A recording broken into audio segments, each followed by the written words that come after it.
हरे कृष्णा। आज आम चर्चा करवा कि जो कोरोना टाइम चलती गोटे नेगेटिव एनवायरनमेंट क्रिएट होती तो ये नेगेटिव एनवायरनमेंट को आम गोटे इंस्ट्रूमेंट हिसाब से यूज करके लाइफ रे बहुत सारा पॉजिटिव चेंजेस आनी परिवा कि और देखो कथार अच्छी the brightest star can be produced in the darkest night.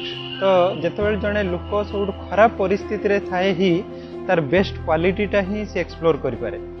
जमती देखु पृथ्वी रे जिते सक्सेसफुल पर्सनालिटी अच्छा से खराब मोमेंट को ही से पॉजिटिव रे कन्वर्ट करमती कि एग्जांपल्स नबा जमती वर्ल्ड सब बेस्ट स्विमर माइकल फेल्प्स ताकर 3 वर्ष बयस पेरेंट्स को डिवोर्स हो जाए आउ ये जो डिवोर्स हो गला परे से जो लोनली फील करुले तो ये लोनली फील करियाटा को अवॉइड करने से स्विमिंग टाको पैशन हिसाब से ग्रहण करने तापर 2008 रे जो बेजिंग ओलंपिक हवा थाए तो सी डिक्लेयर कले कि वर्ल्ड रिकॉर्ड करेंगे। तो जो प्रैक्टिस स्टार्ट कले प्रैक्टिस करने भितर हाथ फ्रैक्चर करगला तो हाथ फ्रैक्चर करने डॉक्टर एडवाइस कले कि एबे तुम्हें प्रैक्टिस किसी दिन बंद करिया पड़ियो। किंतु माइकल फेल्प्स एते डिटरमाइंड थिले जो प्रोफेशन को लेकिन सी एबे प्रैक्टिसटा लेग मूवमेंट रे स्टार्ट कले। तो लेग मूवमेंट रे जब स्टार्ट कले तापर हैंड जब ठीक ठाक हो गला परे हैंड मूवमेंट और लेग मूवमेंट रो मूवमेंट एते फास्ट हो गला सम्मुख होगापी कहीं नथिले। देखो सी केमती नेगेटिव मूवमेंट पॉजिटिव रे कन्वर्ट कले। सेमती आम शास्त्र रे देखिए भगवत गीता जी कि अर्जुन निजे डिप्रेस थिले युद्ध करिया पई कारण पितामह और गुरु को हत्या करिया पड़ियो से अर्जुन तांकर जो कंफर्ट जोन रु बाहर की जब कृष्ण शरण रे जाइछन्ती आ भगवत गीतार ज्ञान आहरण कला परे महाभारत भाया युद्ध को से जीति पारछन्ती।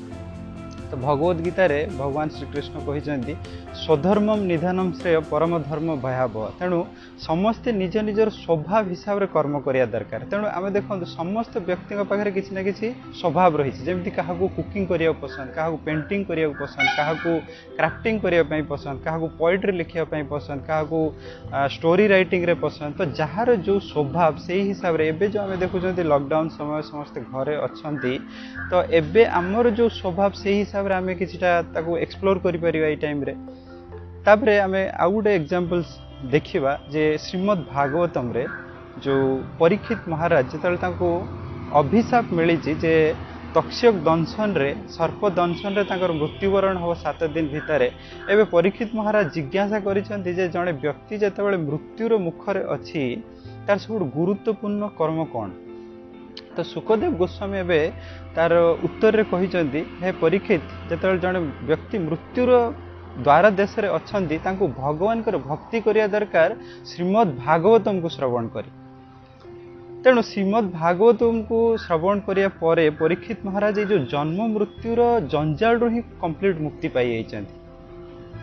श्रीमद् भागवतम रे 12th कैंटो रे अछि कलेर दोष निधि राजन अस्ति एक महान गुणान कीर्तनादेव कृष्णस्य मुक्त संग परम व्रजेत। ये जो कली युग जदि भी बहुत प्रकार असुविधा अच्छी विभिन्न प्रकार असुविधा गोटे पर गोटे आसूची किंतु जदि आम भगवान कर नाम कीर्तन करवा तेणु समस्त प्रकार असुविधारू आम इजिली क्रॉस हो पार।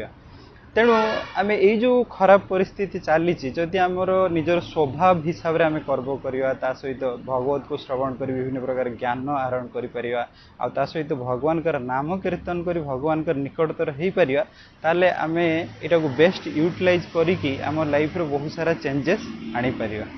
ओके हरे कृष्णा।